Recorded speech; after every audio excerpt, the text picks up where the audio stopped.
All right, my friends, so we just got back from the doc. I go see her, Dr. Carbonetti, every year for my physical. They draw blood. What do I do anyway, I can't. My triglycerides are a little bit higher than I'd like. I think you want them under 150, and they're a little bit above that. Not much of a concern, but given where I was 6 years ago, before I went low carbs, they were above 300. Not good. HDL was fine. LDL was too high, which doesn't shock me because I eat eggs and I frankly don't care too much about LDL. I don't think you should either, but I'm not a doc, so I'll let you concerned about that. The studies I've read, the research I've read, basically kind of puts the kibosh on the worry about the LDL. They still think, at least what I've read, HDL is pretty good. You want that's your good cholesterol. You want that high. But I haven't heard anything about triglycerides being that you should avoid that, or at least not concerned with that. So you still want your triglycerides to be low for sure. And that's one of my concerns why I went low carbs, because my triglycerides were through the roof and I couldn't get insurance. At least I could get qualified, but not a good underwriting. It was like as if I was a smoker, and I'm not. So that was bad. So now my triglycerides are just above where they should be, but enough. I'm like, okay, I'll maybe give up some of my crap. I don't want to go full low carbs again because I actually like my intermittent fasting. Some lady told me about intermittent fasting, and I like that a lot. I don't eat anything in the morning. Have my first meal at 11. I try not to eat anything after 6. Late this summer, I've been bad on that, but generally speaking, I try not to eat anything after at no later than 8. All right, so 8 to 11, essentially, I don't eat anything. That's 12, 15 hours of fasting, essentially. I drink a lot of water. I do take a little bit of cream in my coffee. I think if you're going the true intermittent fasting, you're not supposed to even take any cream.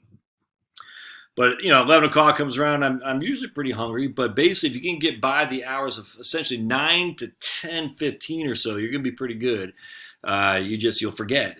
In terms of that 9 to 10, 15 is usually what it forgets me. Anyway, so I've lost my weight is down 10 pounds. I was 195, now I'm 185, and I attribute that to maybe some of the low carb, intermittent fasting, but I think mostly because I haven't worked out because my buddy Splinty over there is keeping me from the gym. So because of that, I've lost muscle without question. But I am 185, whereas before I was 195. Before I started going low carbs, it was about 205, high triglycerides. My HDL's, my good cholesterol has always been good, but in that case, the bad cholesterol was pretty high too. You don't want that. But most of it I wouldn't say I was fat, but I was chunky. I mean, not horrifically, but definitely needed to lose some weight, or at least get muscle built instead. So anyway, every time I go in there, I always renew we talk about my prescription for Lexapro, what's called escitalopram, and I take this daily. I've been taking this religiously for going on 4 years now, and I tell you, this stuff right here. If you're a high-strung, highly motivated, fired-up kind of guy like I am, a couple things. You don't need any alcohol in your life. I'll tell you that right now. All right, because alcohol will make you act in ways you are going to feel bad for, because you have all this energy, and the energy's got to get removed somehow. And some people say it's ADHD. It's not ADHD. It's just a highly motivated, high-strung kind of guy. And when I say high-strung, I don't mean like you're about ready to go off and start punching people. I just means you're into stuff, man. You know what I'm saying? You're curious. You're like looking around. You're bouncing around. You're excitable. That's probably a better word. Excitable. That's what I am. But the problem with that is that sometimes you overreact, get overly excitable to stuff, and alcohol yes, alcohol is a depressant, but you know how it does. It restricts your ability to to see things rationally, and thus you make mistakes. That's why I haven't drank since May 25th, 1997. Because I knew that a few times out of 100, that's all it takes, so I'd make a bad choice. Let's just put it that way. So anyway, so the problem though is that I'm still I'm aggressive guy. I'm aggressive. I don't mean like that, not like a freaking steroid guy, but I'm aggressive. I'm excitable. That's the right term, excitable. High energy, excitable, passionate guy. That's the true. I'm probably Italian to some degree. If you combine Irish and Italian, that'd probably be me, even though I have no Italian in my blood. Irish and German for sure, but anyway, so that's me. And now the drawback about that is because you're excitable, passionate, You also have a temper, as a typical Irishman does, and because that can get out of control even if you're not drinking. And that's if you're drinking, it's bad. You can't if you have a temper, you just can't drink. There's no other way around that. If you don't drink and you still have a temper, you still can overreact to some things, and I have done that before without question. And so one day we're at work. This has been I do this. I'll do this every year. I'm on YouTube because I think it's important for young or not young, but men in particular to know that they're all alternatives, even if they are prescription drugs. They're all alternatives to just feeling like you're on edge. And I'll show you what I'm talking about. So one day I was at work. This is about 4 years ago, and we were arguing about annuities of all things. And this guy just flipped out. It was weird, man. He just flipped out on me because I said, no, annuities play a role. It was weird. This guy obviously has some issues. I don't remember the whole. I kind of remember the whole story. I don't know. Obviously, I'm not gonna get into who it was or anything. But it was weird. Like the guy flipped out, and I walked away. I was proud of myself. I walked away because the guy was like angry. It was the weirdest thing ever. I said, I don't know what this is. Weird. So I removed myself from the circumstance because I'm not stupid. I know if there's trouble, the best thing to avoid trouble is to walk away from the trouble. And he followed me out the door. And he was like following me back and forth, like yelling. It was the weirdest thing ever. I was like, it was weird. I said, fine. I was about this. I finally started to get pissed off. I'll never forget. I was about this close, and I don't like when my temper comes. I don't like myself when it comes out. Because when I get mad, it comes out fast and furious, and then literally 5 minutes later, I just like the whole thing is just like gone, and I'm just like, why? I don't like that. So I do whatever I can to avoid getting angry like that because it doesn't feel good because it's bad. The temper is bad. And I got it from my dad. I got it from his dad. I mean, this all goes back to the the heritage there. And anyway, so but I almost snapped, almost, and it would have been bad because when I have a temper, it doesn't matter. Like there's no way of release other than is doing things I regret doing. Let's just put it that way. And it won't stop. What I mean by that is people say, like, even if a guy was like big or something like that, it would not stop until I had that release. If that makes sense, and I hope that makes sense. And that's not a good feeling because until the release where the temper, the rage is just let out, and there's nothing. It's just scary. There's no other way around. I hate that feeling. I hate it because I used to think that was it wasn't endearing, but for me personally, I always knew that if I ever got pissed, I'd have where I could defend myself and attack essentially. And I always knew that if I ever had to, there's always an escape hatch for me. I could just rely on my anger and temper to rage out, and I could at least avoid. Well, I don't know what it would be, but at least at the end of the day, I knew I could always do that. It was weird. I always kind of felt that was an endearing part of my own personal inner dialogue with myself. Like, look, worst case scenario, if this gets bad to worse, what will happen is that you will react and unfortunately overreact, which I've done many times, many, many times. In this case, I didn't, but I felt it. And even after this, long story short, a couple guys got between us. And even after that, I felt this it was like this, the rage that had to get out. It had to get out. And it didn't.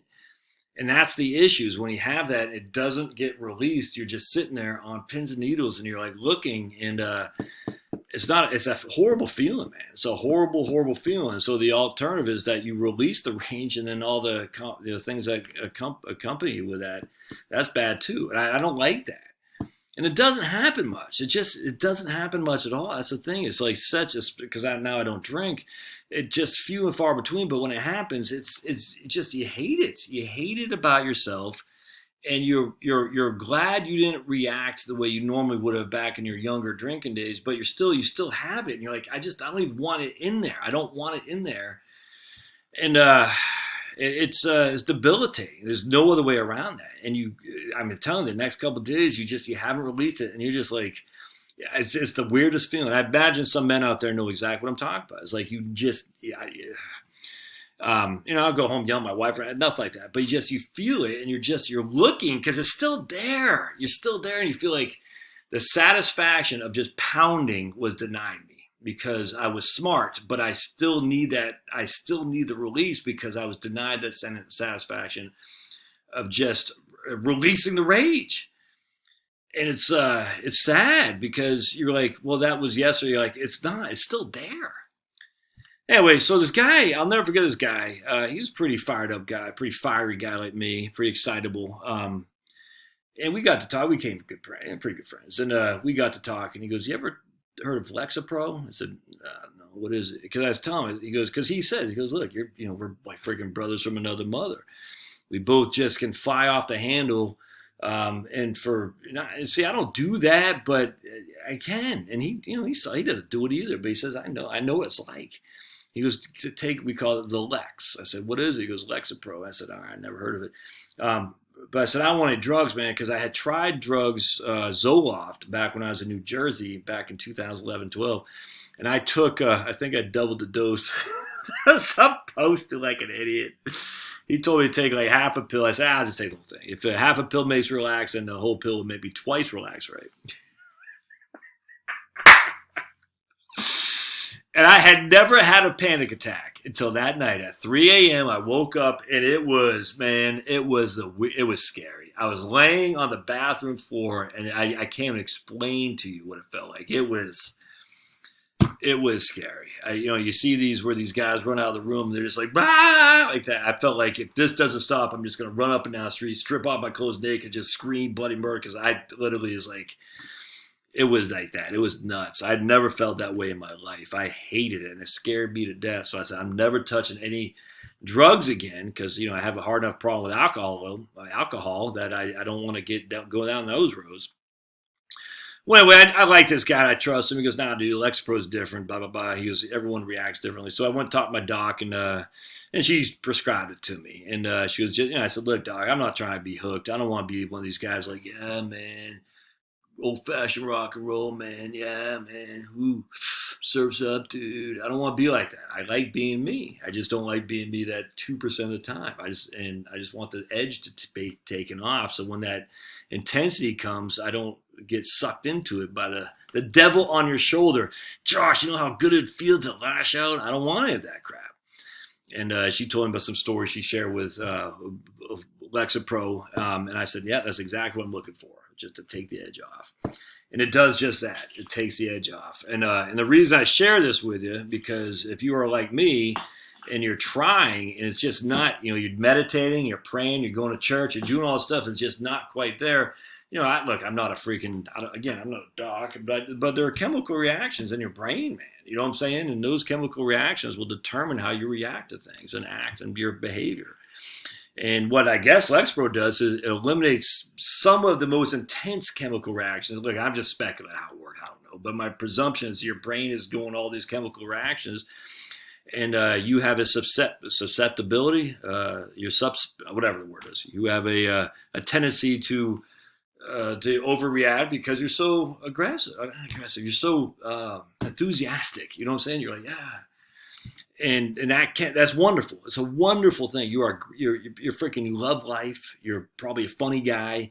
You love engaging in people. You're curious. You love it. But you love it so much that it's you don't know how to turn it off sometimes when it takes you down the wrong path. And that's me. So anyway, so I started taking Lexapro 4 years ago, and I love it, man. I love it. I take one pill. I don't know if I'm addicted to it or not. It could be a placebo. I don't know. Take one pill a day, 10 megagrams or milligrams, whatever mg stands for, and I haven't had any blowout at all. I mean, I get pissed off sometimes, sure. And I'll say some stuff stupid. I say it on here, some rude stuff, and Facebook, which I try not to go on anymore. But I'll say, every now and again, I'll say something that's offensive, that's stupid. I get that, but that's me because I talk a lot, and every time you talk a lot, you're going to say something some people find offensive, and that sucks. I apologize for if I say anything that pisses people off. That sucks. There's no other way around that. But at the end of the day, it's not like. I don't say much. I mean, I say about climate change. I mean, that might piss you off. I don't apologize about that. But if I say like, I don't know. My man Fred pointed out, why'd you have to use the term Marxist in your book? And I said, well, the guy was a Marxist. And he goes, and I said, yeah, okay. So I got rid of the term. So, I mean, that's the thing. I could probably be a better wordsmith, but I don't do anything that would, have someone come and beat me up because I said, that guy, nothing like that. But I probably do say some stuff that's a little bit, I should have thought out more, but what are you going to do? But with that said, I don't fly off the handle like, ooh, it's on. You know what I'm saying? It's not like that. And I do think it's because this stuff right here, Lexapro. Now, if you're going to get it, I think the doc says every person reacts differently to different dope, and I call that dope. Prescription drugs is dope, man. No different than freaking whatever you're shooting in your veins or smoking up your nose or sniffing up your nose or smoking in your lungs. I mean, all that stuff's addictive. All that stuff's dope. And this, again, I don't know if I'm addicted to it or not. My inclinations, I'm not, but I have a sneaky suspicion if I were to get off this, I would quickly find myself just, again, more, not nervous. I'm not a nervous guy, but just more intense. And I don't want to be any more intense than I am. But I don't want to lose my intensity. I like being intense. I like me. That's the issue. When you like you, you're willing to admit your faults, and find a way to, you can't eliminate them without changing who you are, but you might be able to reduce them to some degree. And that's what Lexapro does for me. I don't want to not be Josh. I like who I am. I'm very comfortable in my skin. But I do know I have some issues with a temper. And if I can reduce that temper by just, like I said, 2%, that puts me in a good place. And anyway, so I just chuckled because someone said, on my thing, what I say, I said about the New York Times, talk about how the communist Russia was so far ahead of the U.S. in the space. And some guy said, it must be great being in Joshville. You need to get back on your meds or something. I can't remember what he said. It's just something stupid. I said, what? I said, dude, I trust him. I am on my meds. My meds are right here. One a day. I'll take it until I'm blue in the face. No more, no less by Lexapro. If you are a fiery guy, you're an intense guy, you're just a hyper, just reactive guy. You're like, oh man, and you feel you're just a little bit out of control on occasion. Go see your doc about Lexapro. Tell him Josh sent you. That's what my man said. And his guy, if he ever watches the YouTube videos, he knows what I'm talking about. We call it the Lex. Just say the Lex. And I think you'll like it. Again, I don't know. I don't know what your stuff is. No clue. I don't know how you'll react. I just know Zoloft almost destroyed me. Lexapro hasn't. I don't know. I don't know what else other medications out there. Hell, if smoking dope makes you calm down, more power to you. Not me, man. That made me paranoid as all can be. I know who. When I was in high school, no, that stuff did not sit well with me at all. So I said, nah, that's not for me, man. I don't like losing control. That's what smoking dope did for me. It made me lose control. I said, I don't like that. Not lose control like I'm going crazy, but just like I felt like I was out of body and I couldn't get back into my body no matter how hard I tried. And that was scared the hell out of me, I'm not going to lie to you. So I didn't need any of that crap. Doing hard shots, nope, because I was immediately go from where I was to a drunken fool, and giving my temper not a good place to be. So I never liked that either. I just like beer because I could control it. I can control it. Ultimately, though, I couldn't put it down. That's the issue for me. Alcoholism. Ultimately, there was never too many beers. So it's just I'm drinking them until they're not there anymore. And at some point, you go from Josh to till you fall off a cliff. You know what I'm saying? That's not good. And that's when mistakes happen for sure. So anyway, that's my story. Hope you like it. So as you know, I am on my meds, dudes. Always.